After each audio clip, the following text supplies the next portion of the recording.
How are you? Yo, my name is Javina or Javina Onisis, and welcome to my channel. It's my first ever YouTube video, so everybody is new here. So welcome to the chaos. Nothing, period. I really started this channel so that I could just kind of have fun experimenting with different sewing stuff. I recently started sewing in May. I'm just really excited to have started my sewing journey this year, pretty much consuming my brain all the time. Most recently, I posted a reel where I upcycled a button-down shirt and everybody was raving for it. So I am going to give the people what they want, and you guys are getting a tutorial. So yes, if you're here from Instagram, hey friends. Today I'm going to show you guys how to make this top. There's two versions of it. There's the corset top version, and then there's the version that has the little skirt, frilled, big dress. So for this tutorial, you're going to need a couple of things. You're going to need a regular t-shirt, elastic, and a button-down shirt. I do want to apologize for two things.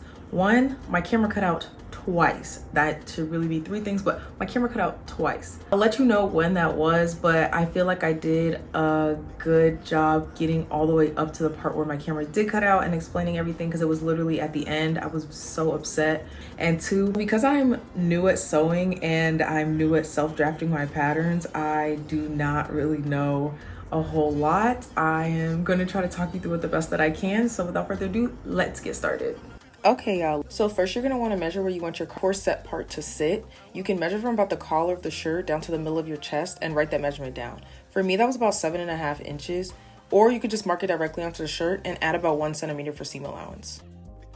A little bit of advice, please don't be chaotic like me and use a Sharpie when you're doing this. Instead, use fabric marker or fabric chalk.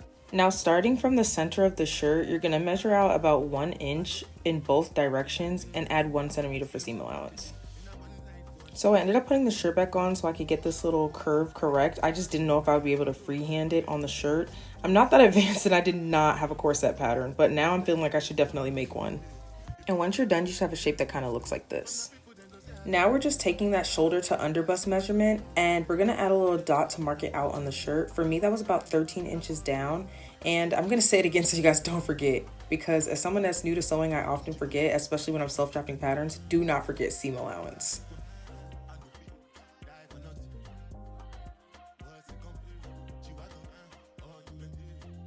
And here I go again, being chaotic and using Sharpie. It was not a good idea, but here we are. But using my yardstick, I lined it up with the 2 dots we just made at the underbust measurement, and you're gonna drag those curved lines out to the ends of the shirt.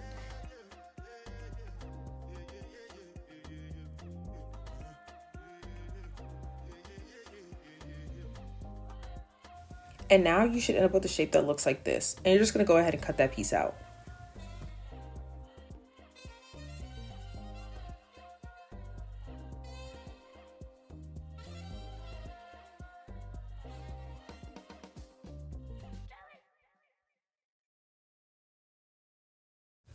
And now you can go ahead and put that piece to the side because we're done with it for now, but save it for later. And we're gonna move on to the ruched shoulders.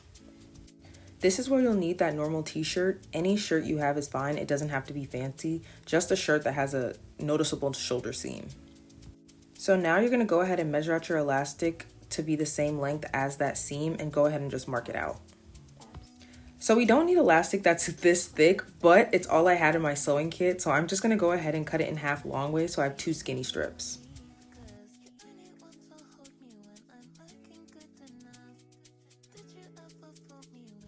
Here, I was just playing around with different amounts of ruching to see what I liked best. I ended up cutting off a little bit more of the elastic just so the bunching would gather a bit more when I sewed it down. I somehow always end up playing thread chicken and not really making sure I have the right color before I start a project. I got lucky this time, like extremely lucky that I had this exact same color. So on the inside of the shirt, on the shoulder seam, that's where we're gonna attach this elastic. I have my machine set to the longest stitch length and a zigzag stitch. I'm just gonna start by back stitching and then stretch the elastic as I sew. That way I can reach the other end of the seam and properly create that effect that we're going for.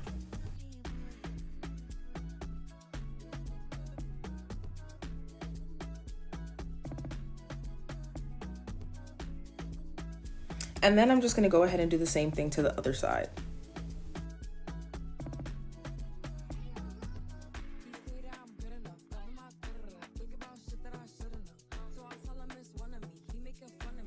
Okay, so let's move on to the underbust gathering. So starting on one side of the shirt, you're gonna go ahead and do a basting stitch all the way to the back of the shirt. Do not go all the way around. Stop at where the top of that corset would have been at the little rectangular piece. To do a basting stitch, you're just gonna set your machine to the longest stitch setting and then a straight stitch. Do not backstitch here. Make sure you leave your thread a pretty decent length at the beginning and end of your stitching. As you sew, you should see your top start to gather as you go along.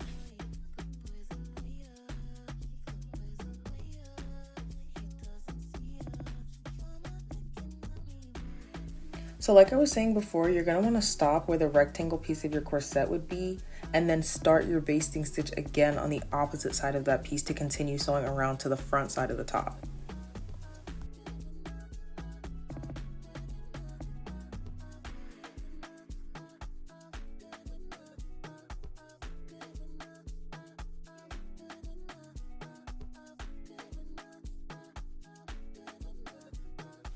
Okay, so I moved my light and oh my gosh, I can see so much better now. I hope the light looks better for y'all too because I felt like I was straining my eyes before.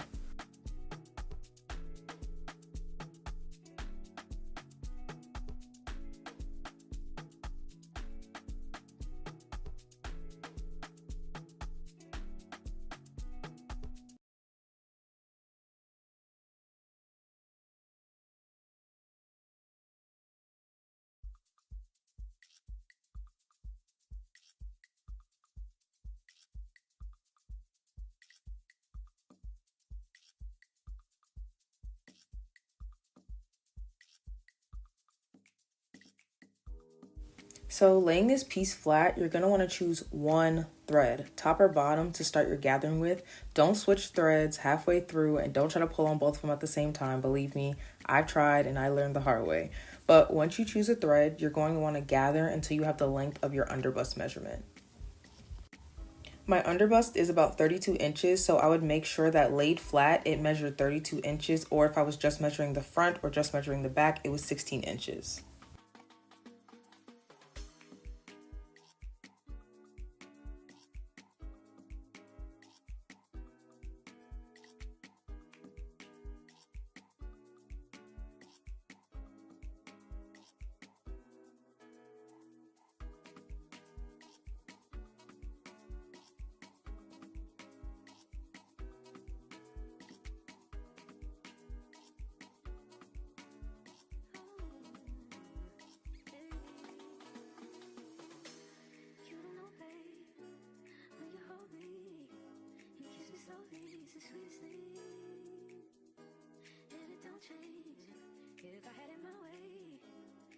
Once you have your desired gathering, you can just tie these two pieces of thread together so that it doesn't move when you start sewing it.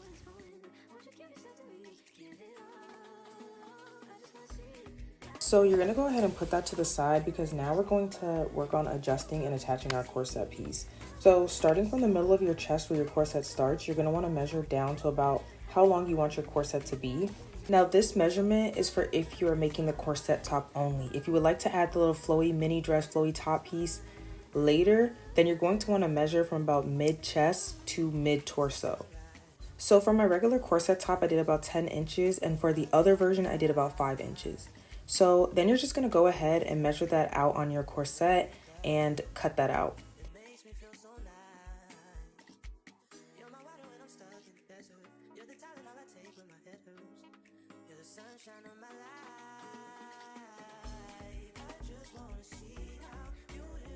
Now to make sure that this is fitting like a corset and that it's snatched and giving body, we're gonna go ahead and start from the middle of the shirt and measure out a quarter of your underbust measurement. Don't worry, the math is not as hard as it sounds. You could just take your underbust measurement. Mine was 32 inches and I'll split that in half, which is 16. So starting from the middle of the shirt, I'm gonna measure out 8 inches from both sides.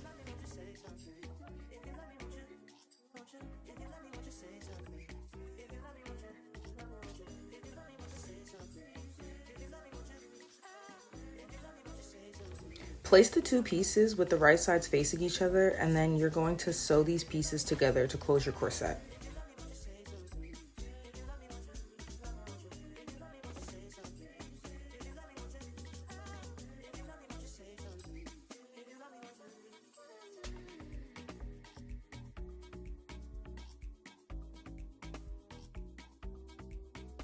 Making sure that your pieces are all inside out, we're now going to attach the top piece to the corset piece. So using pins or sewing clips, line up your pieces going around the entire shirt. And do as I say, not as I do here, because I literally did maybe like 2 pieces of the shirt and then I kind of just lined it up as I went. I didn't pin all the way around. I didn't clip all the way around. I just didn't feel like it. However, I do need to get into the habit of lining up my work or like pinning it more often because you just get better seams, better hemlines. Like everything just looks cleaner when you actually pin it first. But you know me, I guess you don't know me, but for those who don't know, I very much do not like taking long to do stuff, but I really need to get out of that habit, especially when I'm sewing.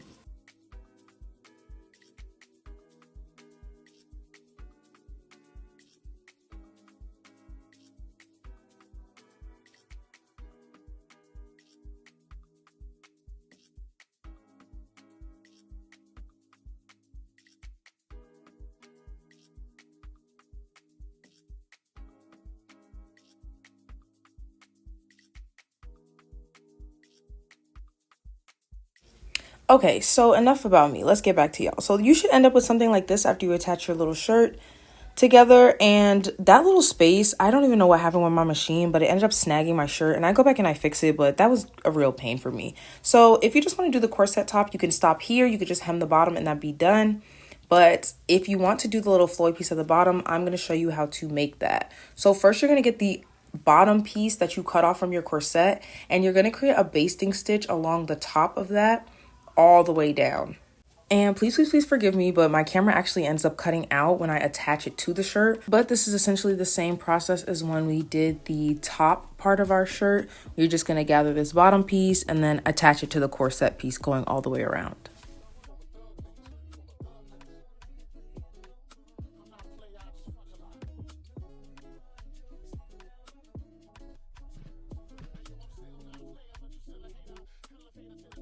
And right about here is where the video ended up cutting out, right when I was gathering and I was getting ready to join it to the top. But like I said, it's a straightforward process. You just gather and then you're going to line it up with the corset and then you're just going to attach the pieces and then boom, bam. This is the finished product. So the shirt is super cute. It's super cute. And those are the extra buttons I ended up adding because I just wanted the corset to actually look like a corset. And here's that other version with the little flowy piece. It's so cute. This was definitely a great upcycle project for me.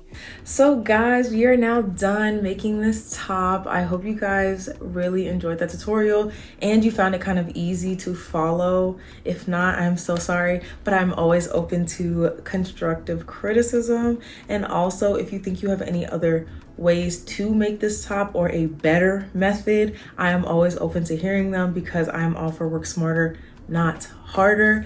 And yeah, I'm new to the whole sewing thing, like I said. So if you have any tips, any comments, you just want to say hi, go ahead and drop them down in the comment section and I will definitely say hi back. I hope to see you guys again soon. Don't forget to like, subscribe, and comment, and click the bell icon so you know every time I post a video, and I will see you in the next one.